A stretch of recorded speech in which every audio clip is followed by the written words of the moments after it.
My name is Nadia, and I was 31 years old the night my Uncle Harold stood up at my rehearsal dinner, straightened his jacket, and told my future husband that no bodies were not welcome at our family's table.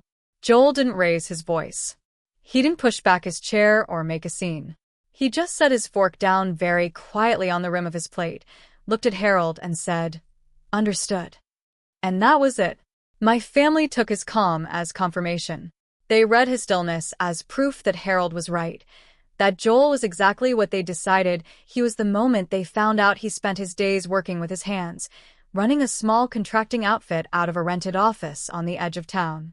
What they didn't know, what I had promised Joel I would let him reveal in his own way, in his own time, was that the office was a formality. A single room with a fax machine and a coffee maker he barely used because the real work happened elsewhere. In rooms my family had never been invited into. 8 months later, they would find out exactly what they dismissed at that dinner table. In front of 300 people who already knew.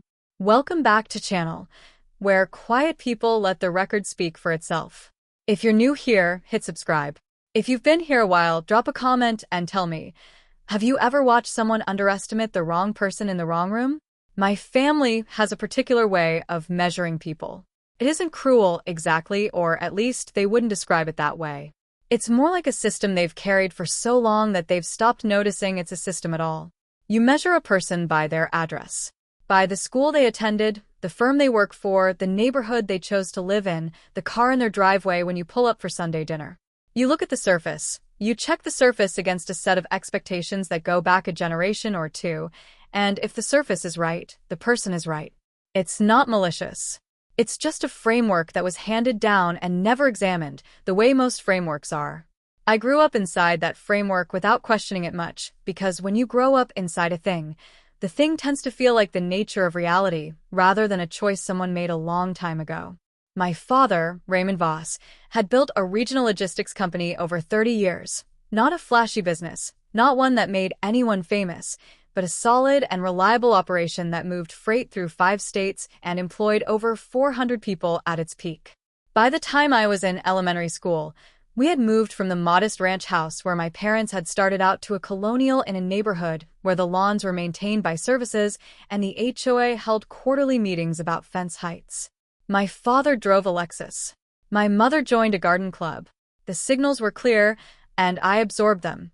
My mother, Diane, ran the social infrastructure of our family with the precision of someone who had identified reputation as the primary asset worth protecting.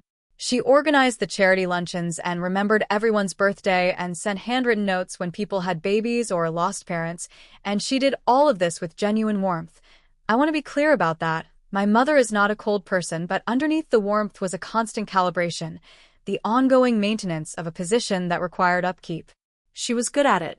It was a real skill, even if I didn't always appreciate it as one. My Uncle Harold was my father's older brother, and he occupied the role in our family of the arbiter, the person whose opinion established the frame through which everything else was interpreted. He had built and sold a manufacturing business in his 50s and spent the following decades cycling through board memberships, attending galas, serving on civic committees, and offering his assessment of things with the settled confidence of a man who has stopped distinguishing between experience and authority. He was not stupid. He had real judgment about certain things. But he had also spent long enough in rooms where his opinion was valued that he had lost the ability to notice when a room didn't need it. I was the second of 2 daughters. My sister Priya was 3 years older and had, by every visible metric, done everything correctly. She had a finance degree from a school my parents were proud to name. She had married Derek, who worked in commercial real estate development and who brought exactly the right kind of professional vocabulary to family dinners. Numbers my father recognized, names from firms he'd heard of, a vocabulary of development and return that plugged directly into the framework everyone already shared. Priya and Derek had bought a house in the kind of suburb that announced their choices clearly. They drove the right cars. They were working on the right timeline for children. From the outside, if you were using my family's measurement system, Priya was the thing the family had produced that proved the system worked. Priya and I were not close. We were cordial. We texted on birthdays and arrived at family dinners with the smooth efficiency of people who have been operating parallel to each other for so long that the parallelism has become its own kind of ease. But there was always a faint undertow to our interactions, a quality that I think we were both aware of without ever discussing, that stemmed from the fact that we had assessed each other's choices and found them comprehensible, but not quite what we would have chosen. That's not hostility. It's just a certain type of sisterhood. I had done my undergraduate degree in environmental engineering at a state school, which was the first thing I chose that registered as a mild surprise to my parents. Not disapproval, my father had a pragmatic view of useful degrees, but surprise, the kind that comes from not quite understanding why the choice was made. I had taken a job after graduation with a small municipal consulting firm that did water infrastructure assessments for mid-sized cities across the Southeast. The work was not glamorous. I drove to water treatment plants. I reviewed regulatory filings. I wrote assessment reports that were read by county engineers and municipal officials, and occasionally by elected representatives who needed someone to translate technical findings into language they could use at a budget meeting. It mattered, in the way that things you never see matter, the way clean water matters, the way working pipes matter, the way nobody notices infrastructure until it fails. My parents were supportive in the measured way of people who don't entirely understand your work, but have decided that the degree on the wall is sufficient evidence that you are doing something reasonable. My father occasionally asked whether there was a path to a partnership structure. My mother occasionally mentioned that her friend's daughter had just taken a position with a large engineering firm in Charlotte that apparently did very well. I nodded to both of them and redirected the conversation, and we all moved on. I was 29 when I met Joel. The meeting was as unglamorous as the job that produced it. I was in a conference room in Raleigh, North Carolina, for a project debrief on a drainage infrastructure assessment in the eastern part of the county.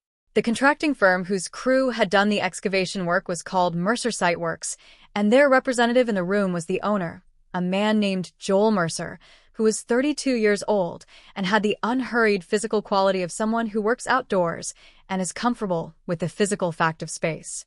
He sat across the table from me for 45 minutes, asked 2 questions during the debrief that were sharper than anything else asked in the room, and then, when the meeting ended and everyone else was gathering their bags, he said, "Do you want to get coffee? I want to argue with you about the slope tolerance spec on Section 4. I said yes. Partly because it was an interesting offer, and partly because the question itself, the specificity of it, the directness, the fact that he had a position he wanted to defend, was more interesting than the entire preceding hour had been. We argued about the slope tolerance spec for 40 minutes. He was right about one thing, and I was right about 2 things, and we agreed that the subcontractor had been wrong about all 3. We got more coffee. We talked about other things. He walked me back to my car in a parking garage on Wilmington Street and shook my hand like we'd closed a deal and said, "Same time next week." And I said I wasn't sure I could schedule an argument for next week, but I'd see what I could do. We had dinner 3 nights later. What I learned about Joel over the weeks and months that followed was this. He had grown up outside Asheville, the oldest of 3 boys, in a household where his father worked construction and his mother taught 4th grade. He had started working job sites at 16, summers first, then full-time after a year of community college persuaded him that classroom learning was not the primary way his mind worked. He had a spatial intelligence that was almost startling to be around, the ability to look at a problem in physical space and understand immediately what was structurally true about it, what was wrong, and what the fix would cost in both money and time. He was precise with estimates. He was patient with complexity. He did not exaggerate, which was rarer than it should have been. He had started Mercer Site Works at 24 with a single truck, a used excavator, and a line of credit from a small bank in Buncombe County whose loan officer he'd known since high school. He described the early years without drama, the failed bids, the projects that broke even when they should have made money, the crew turnover in year 2 that had nearly ended the thing before it had properly started. He talked about it the way you talk about whether you've already come through, accurately, without complaint, with the mild interest of someone examining their own history from a comfortable distance.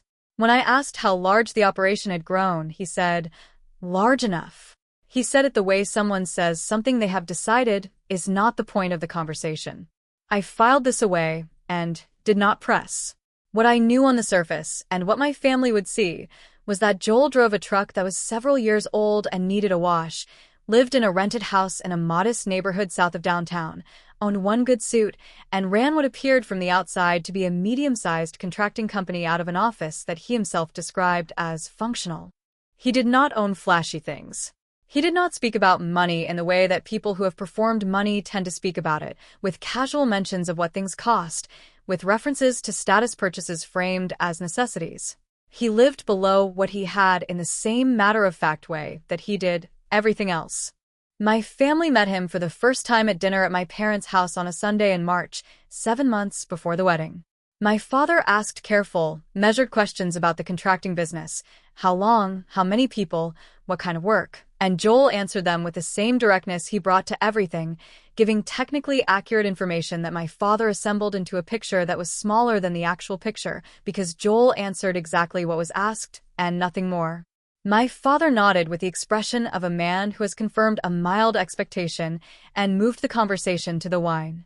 My mother asked about Joel's family with genuine warmth, and Joel told her about his mother Carol, retired fourth-grade teacher, lives outside Asheville, remarkable woman, and about his father, who had passed 4 years earlier from a heart condition.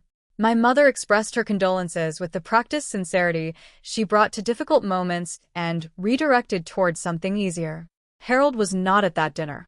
He arrived later in the process. The one member of my family who had any opinion that differed from the emerging consensus was my grandmother, Vera. Vera was my father's mother, 81 years old, and she possessed the quality that some people develop in the later decades of life of simply refusing to spend attention on things that don't merit it. She had been married for 47 years to a man who drove a delivery truck and read Pablo Neruda on Saturday mornings, and she considered that marriage the most successful undertaking of her life. She did not use the family's measurement system. She had a different system, simpler, and in my observation, more accurate, which had to do with whether a person showed up when it counted, told the truth when it was inconvenient, and worked at things with the kind of attention that meant something was actually going to get done. Vera met Joel for the first time on a Thursday afternoon, a separate visit I had arranged deliberately before the main family introduction. We sat in her kitchen for 2 hours. She asked him about the work, but not in the way my father had asked. She asked him what he thought about when a project was going wrong. She asked him what he did when a crew member was struggling. She asked him one very specific question about load-bearing soil assessment that surprised even me, and he answered it with precision, and then looked at her with the slightly elevated attention of someone who has discovered that the person across the table is more interesting than he'd anticipated. After we left, I asked him what he thought of her. He said, "She's the realest person in your family." I said, "I know." He said, "She asked me 3 questions that your father should have asked and didn't." I didn't argue. Vera called me that Thursday evening, after Joel had dropped me at my apartment. She said, "That young man knows something about how things work." I said, "He's good at his job." She said, "That's not what I mean. I mean, he understands that the work is the thing, not the conversation about the work. The work." She paused. "Your Uncle Harold has never understood that. He thinks the conversation is the thing." I said, "Yeah." She said, "You're going to be fine." The rehearsal dinner was held on a Friday evening at Arden's, a restaurant my mother had selected with the specificity of someone staging a significant performance. Private dining room, dark wood paneling, candlelight, linens in ivory. 60 guests. The room was divided into the Voss side and Joel's people, and the division was not hostile. Both groups were polite and making an effort, but it was visible the way these things are always visible, the slight settling of people into the company they know. On the Voss side, my parents, Priya and Derek, Harold and his wife Patricia, 4 of my parents' oldest friends, a few cousins and their spouses, and Vera, who had been placed near the window at my specific request because she liked to have a clear sight line and natural light even at evening events. On Joel's side, his mother Carol, his younger brothers Eli and Marcus, and 4 of his closest friends from Asheville, men who had known him since before the company existed, who arrived with good humor and genuine warmth and shook hands all around with the ease of people who are comfortable in most rooms. Carol, Joel's mother was a compact woman with steel-gray hair and the particular quality of alertness that longtime teachers develop, the ability to read a room in the first 90 seconds and understand what is actually happening underneath the surface of what is being performed. She sat next to my father at the table and had made him laugh twice before the appetizers arrived, which I considered a notable achievement. She leaned over to me at one point early in the evening and said, quietly, "Joel talked about you more than he's talked about anything since he was 17 and saved up 8 months to buy a mountain bike. I mean that as a compliment. The bike was extraordinary. The evening had the warm quality that good rehearsal dinners have, the specific relief of an almost married couple's families discovering that they can be in the same room without difficulty." Voices rose pleasantly. People refilled wine glasses.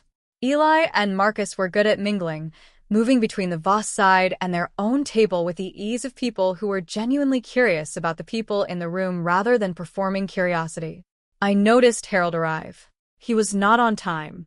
He was almost never on time because timing is a form of hierarchy, and Harold had long ago made peace with his position in that hierarchy. He came in with Patricia at 7:40, when dinner was already in progress, and they found their seats without drama and ordered drinks from the server, and settled into the evening, as though they had simply been unavoidably detained by the weight of their own importance. I watched Harold through the appetizer course. He was watching Joel. It was not an aggressive watch. Harold was too disciplined for aggression, which requires a willingness to be caught. It was a categorizing watch. He was observing the way Joel held himself, the way Joel spoke to Eli about a job site problem, his hands moving in the air, sketching shapes that had to do with drainage grade and a concrete form that a subcontractor had set 3 degrees off.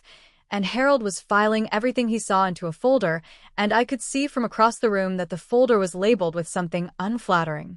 Joel laughed at something Eli said. It was an unperformed laugh, the kind that happens because something was actually funny and the body responds without consulting the audience. Harold's expression tightened the way a thread tightens when you pull it from the wrong end. The main course arrived. The room was comfortable and a little loud with the good noise of 60 people who were, on balance, having a reasonable evening. My father was deep in a conversation with Carol about something that had to do with the logistics of mountain driving in western North Carolina, and Carol was telling a story that involved a delivery route and a black bear, and my father was listening with the absorbed attention of a man who is being genuinely entertained. Harold stood up. He did not tap his glass. He did not say, "Excuse me." He simply stood in the way that people stand when they have decided that the room's attention is owed to them, and the room quieted with the particular quietness of 60 people adjusting to a sudden claim on the social air. He said, "I want to say something, because I think it should be said." I felt something go tight across my shoulders. Joel's hand was resting on the table beside me. It did not move. Harold said, "We've welcomed a lot of people to this family over the years. And the people we welcome are people who've built something, or who come from people who built something. That's just how this family works. Now, I'm sure you're a decent young man." He was looking at Joel when he said this. His tone was careful, almost reasonable, the tone of a man making an obvious point that he considers overdue. "But we don't welcome nobodies at this table, son. I think you understand what I mean by that." The room was completely still. 60 people. Not a fork moved. Joel looked at Harold for a long moment. His eyes were level and clear. His jaw was set but not rigid. It was the jaw of someone who has made a decision about how to occupy this moment, and the decision is to occupy it without a flicker of what is being looked for. He reached out slowly, picked up his fork from the plate, set it back down on the rim very carefully so it did not make a sound. He looked at Harold. He said, "Understood." And then he turned back to Eli and said, "The great issue, what did they end up doing about the poor?" Harold sat down. The room held its breath for another 2 seconds and then, all at once, it started breathing again. The careful resumption of conversation, the deliberate business of passing bread and refilling glasses and finding the thread of whatever had been happening before, because 60 people had just witnessed something, and the only socially survivable option was to act as though they hadn't. My father's face had gone very still. He was not looking at Harold. He was not looking at Joel. He was looking at the surface of the table in front of him with the expression of a man who has just understood that a thing he failed to prevent has now happened. My mother's hand went to her water glass, and she took a sip she didn't need. Priya and Derek both found something requiring their attention on the other side of the table. Carol, Joel's mother, had heard every word. She was 6 seats down, directly within earshot, and she looked at her son for a long, still moment. What I saw on her face was not distress, exactly, and it was not anger. It was something older than either of those things. The particular expression of a woman who has watched the person she loves be underestimated before and has learned, over years, that the underestimation is always a statement about the person making it. She picked up her fork after a moment and said something to my father, and my father looked at her, and she said whatever the next line of the bear story was, and my father laughed, a smaller laugh than before, but a real one, and the evening continued. Only Vera did not look away from Harold. She watched him with the direct, unhurried attention she gave to things she wanted to understand fully. Then she looked at me across the table and gave one small nod. Not of triumph, not of sympathy, but the specific nod of someone whose assessment has been confirmed and who is now simply noting the confirmation in their running record of the world. I did not sleep much that night. I lay in my apartment after Joel had walked me to my door and kissed me goodnight with his usual steadiness and driven away, and I lay in the dark with my hand pressed flat against my sternum, trying to identify what was happening inside my chest. There was heat there, a specific, compressed heat that had not decided yet what it was going to become. Not tears. My eyes were dry. Not anger, exactly, more like the feeling of watching something you loved be handled carelessly by someone who didn't know what they were holding. In the morning, Joel called. He said, "How are you?" I said, "Better than last night." "You?" He said, "I'm fine. Truly." A pause. It wasn't the first time someone looked at my hands and made a decision. It won't be the last. I said, "That doesn't make it right." He said, "No, it doesn't. But I'm not going to spend the day on it." He was quiet for a moment. "There's an event in the fall. Regional Chamber Gala. I go every year. If you want to come this year, come. Don't worry about what happened last night. Things have a way of sorting into their right shape." I asked him what he meant by that. He didn't elaborate. He said he had to get to his site and that he'd call me that evening and that he loved me. I sat with the phone in my hand for a moment after he hung up, looking at the window. We were married 6 weeks after that, on a Saturday in late June. We had decided, together, without much difficulty, on something small. 30 people. A ceremony in a garden at a hotel downtown that had a pergola strung with white lights and a view of the city skyline. Vera was in the front row in a pale green dress she'd bought for the occasion, and she held my hand during the vows with a grip that was surprisingly firm for a woman of 81. Harold and Patricia attended. My mother had asked, and I had agreed because I had decided that this fight cost more than it was worth. Harold was entirely correct at the reception, civil, well-mannered, complimentary about the venue, appropriately warm toward me in the way of someone who has said something he doesn't plan to walk back but is willing to conduct subsequent interactions as though he hadn't said it. He shook Joel's hand. Joel shook his hand. They spoke for perhaps 4 minutes. Nothing of consequence was exchanged. The months after the wedding were the ordinary months of 2 people building a shared life out of the materials of 2 separate ones. The small negotiations over shelf space and sleep schedules and which way the toilet paper goes, and who calls the landlord when something stops working. Joel traveled more than I'd expected. He was often in Tennessee or Virginia, occasionally in Washington for meetings that he returned from tired but satisfied. I learned to read his post-travel states the way you learn to read weather. What the energy in his posture meant, whether the tiredness was the good kind or the draining kind, whether the trip had gone the way he'd hoped. I didn't ask detailed questions about the DC meetings. I understood, without being told, that there was a shape to what he'd built that he hadn't yet shown me fully, and that this was not a secret so much as a timing. He was waiting for something, and I had decided to let him wait for it. I saw my family at Sunday dinners twice a month. Harold appeared occasionally, at the larger ones, and spoke about Joel with the studied neutrality of a man who has delivered a verdict and sees no need to revisit it. My mother was warmer. I could see her trying, and she asked about Joel's projects with real curiosity even when she couldn't quite build the frame to hold what the answers meant. My father asked questions about load and volume and whether the margins in public sector contracting were truly as thin as people said, and Joel answered him, at the Sunday dinners he attended, with the same measured accuracy he brought to everything. Vera called every Thursday. One Thursday in August she said, "That boy knows what the table is for." I said, "What do you mean?" She said, "Harold thinks the table is his because he sat at it first. Joel knows the table isn't the point. The work is the point. That's why Harold made him nervous." I said, "Harold isn't nervous. Harold is certain." She said, "That's what nervous looks like at a certain altitude." The Regional Chamber Gala was held on a Friday in mid-October. The venue was the Meridian Ballroom in downtown Raleigh, a renovated textile warehouse with 20-foot ceilings, exposed brick, and the kind of lighting that had been engineered to make everyone in the room look like they were having a more distinguished evening than they perhaps were. The tables were set for 312. I counted the table numbers in the printed program while Joel was parking the car. Joel wore a suit I had not seen before. Not the good suit from the rehearsal dinner, a different one, charcoal, cut with a specificity that was quiet about its own quality in the way that certain things are quiet about what they cost. He had his hair cut earlier in the week. He looked, in the parking garage, adjusting his cuffs under the fluorescent lights, like someone who is arriving at the place where he belongs. I wore a navy dress and the pearl earrings Vera had sent me 3 days before the gala, with a note that said only, "Wear these." I did not know, walking into that ballroom, that Harold was there.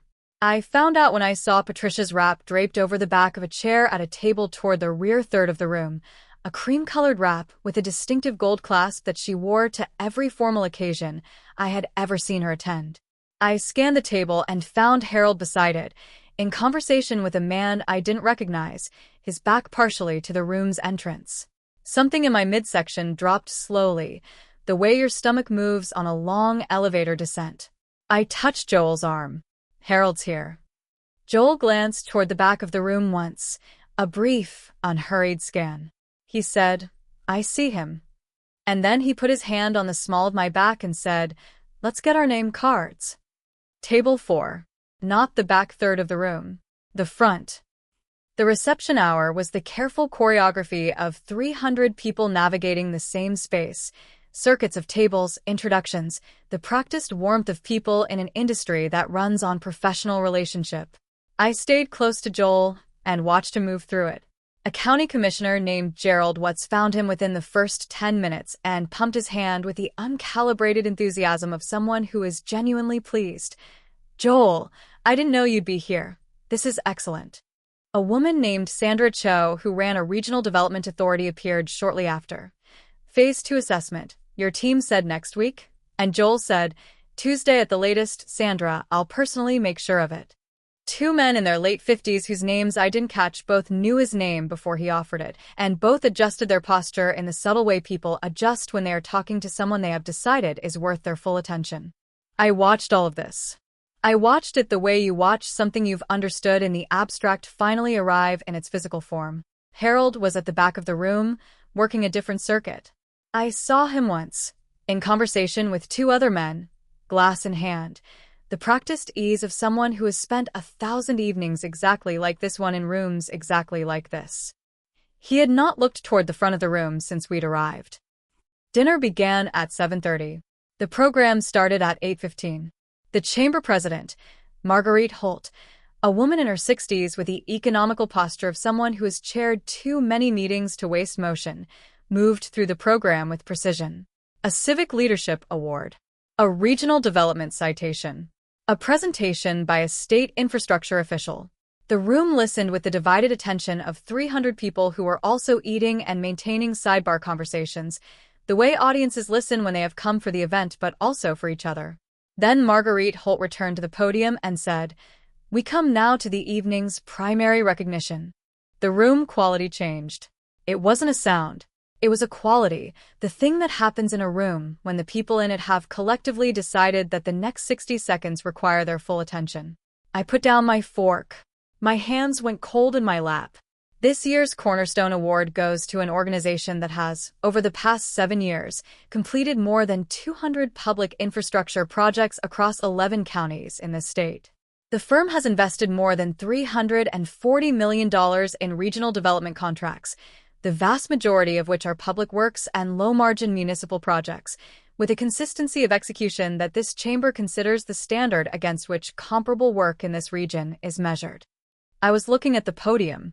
I was not looking at Joel. I could feel him, still, beside me, but I did not look. Ladies and gentlemen, the Raleigh-Durham Regional Chamber of Commerce is honored to present the Cornerstone Award to Mercer Siteworks. Would Joel Mercer please come to the stage? The applause started before he stood. It was not the polite applause of a crowd completing a social obligation.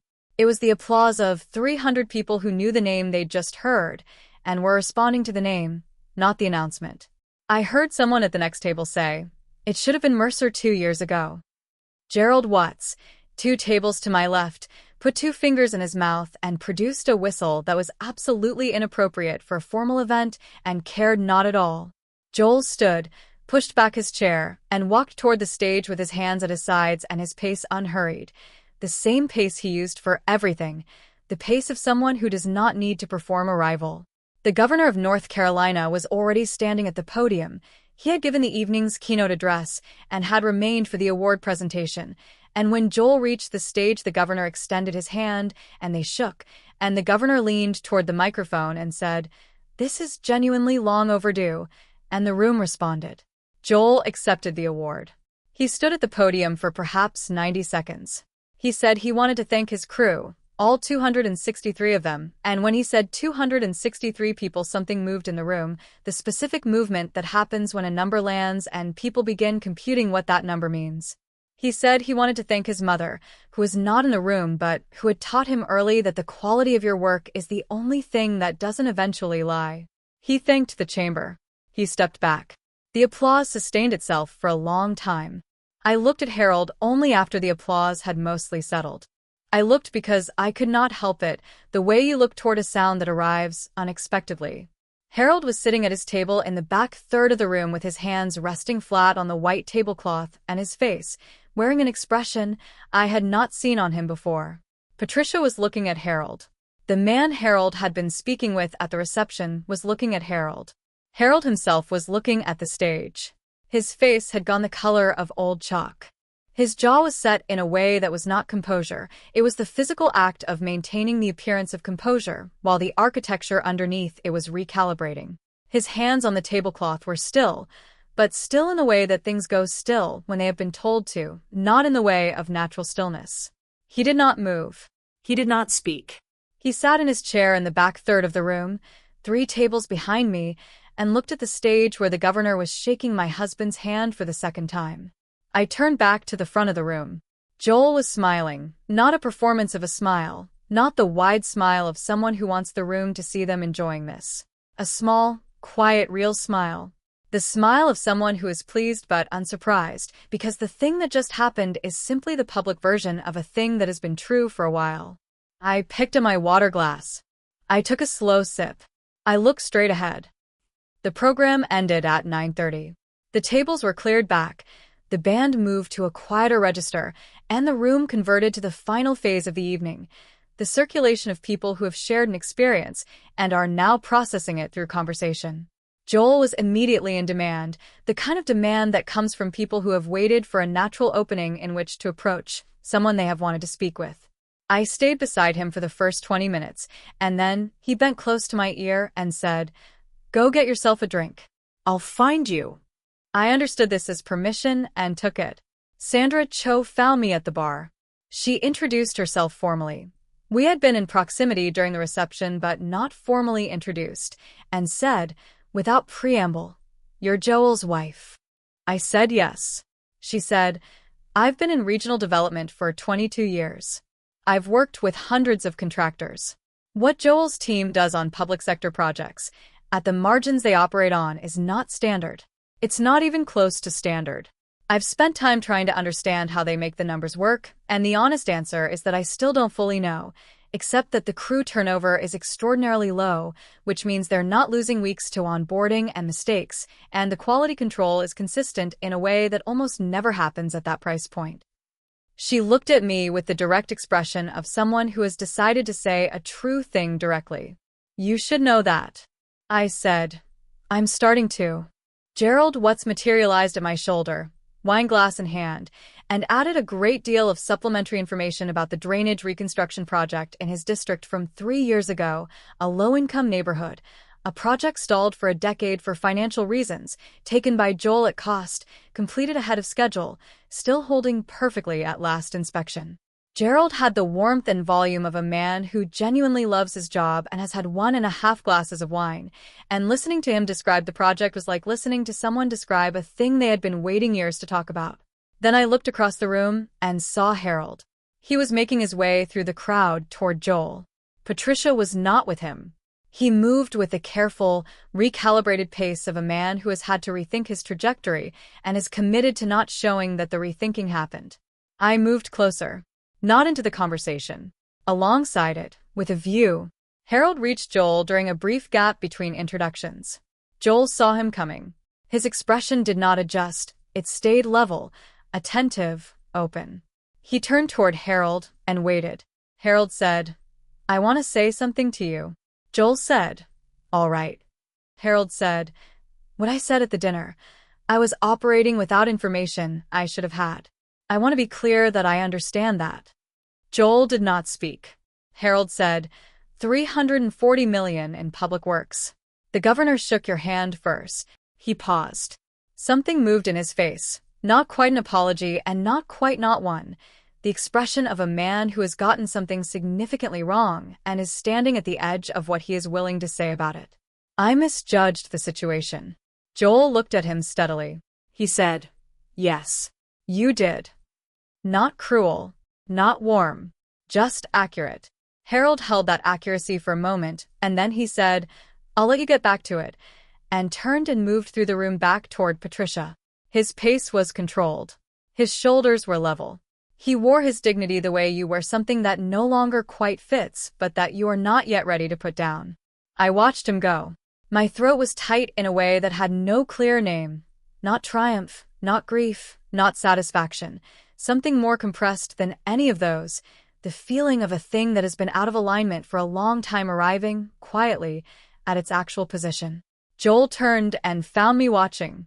He raised his chin slightly, a question. I shook my head. I was fine.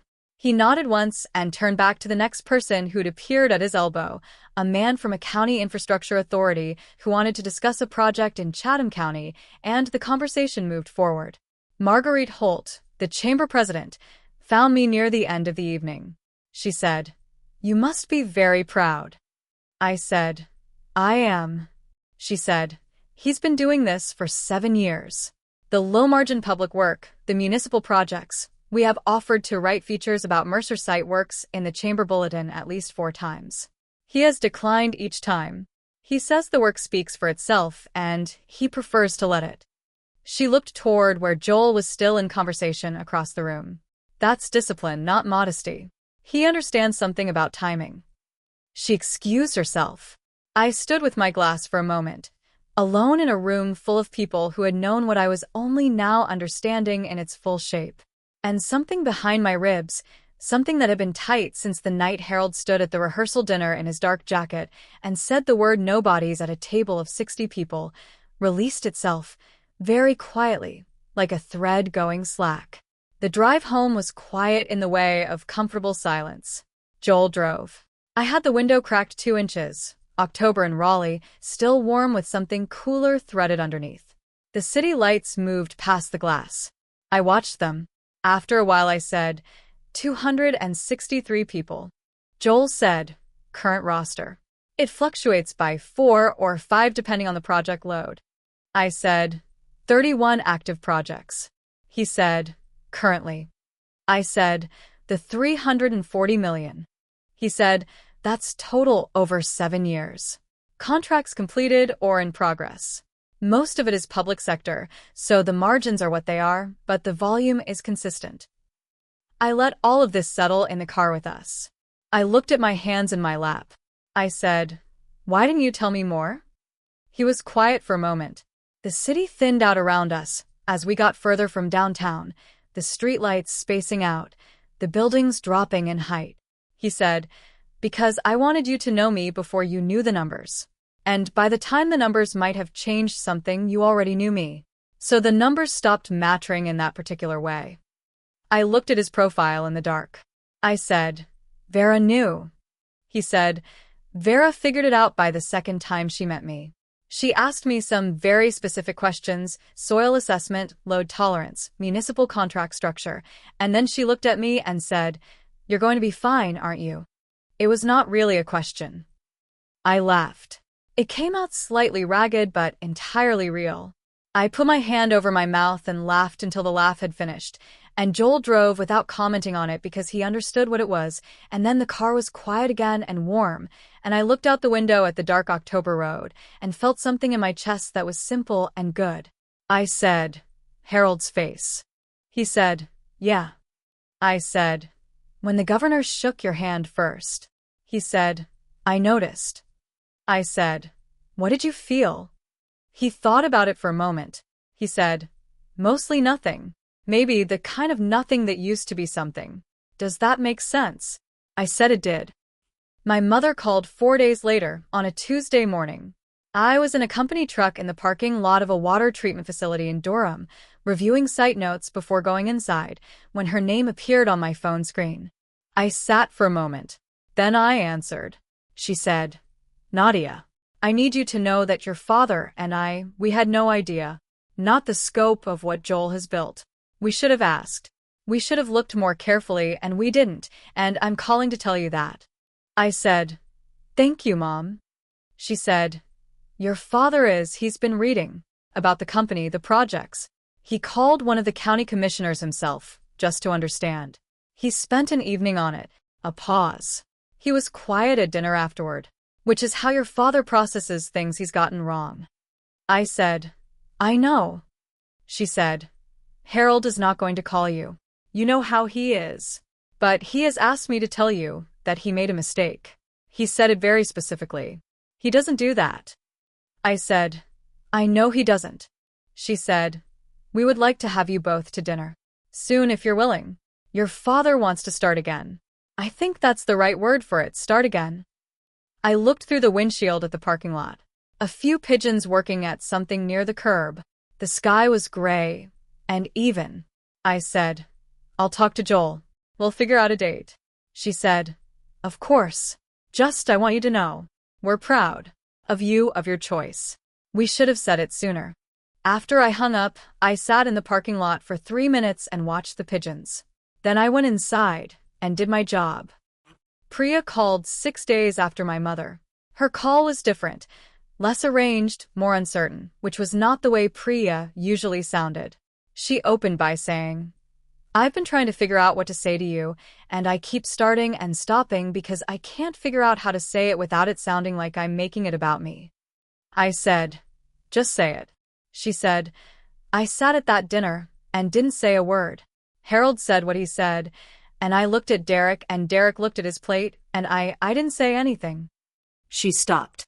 I knew it was wrong. I knew it while it was happening, and I still didn't say anything. I waited. She said, "I'm not asking you to tell me it's okay. I know it isn't entirely. I needed to say that to you directly, not through Mom." I said, "Okay. I hear you, Priya." She said, "Derek looked him up after the gala. He spent the better part of an evening on it. He came to find me afterward and said, 'I think we significantly miscalculated this.'" I said yes. That's exactly what we did. I said, "Yeah." A long pause. She said, "Can we have lunch? Just us. Not a family thing. Just you and me." I said, "Yes. Let's do that." And I meant it in the way that I don't always mean things I say to Priya, not as social maintenance, but as an actual desire for the thing itself. Harold did not call. He sent a handwritten note on cream stationery that arrived 8 days after the gala. It was brief. It said, "Nadia, I said something at your dinner that was unfair and wrong. I am sorry for it. Harold. 8 words of apology. 12 of circumstance. His handwriting was the handwriting of a man trained in an era when handwriting was considered a character indicator. Upright, deliberate, controlled. I read it twice. I put it in the drawer in my desk where I keep things that are important but don't need to be looked at regularly. I told Joel about it that evening. He said, "That sounds about right for Harold." I said, "Completely in character." He said, "Are you going to respond?" I said, "Eventually, when I know what I want to say." He said, "Take your time." I did. We went to my parents' house for dinner 3 weeks after the gala.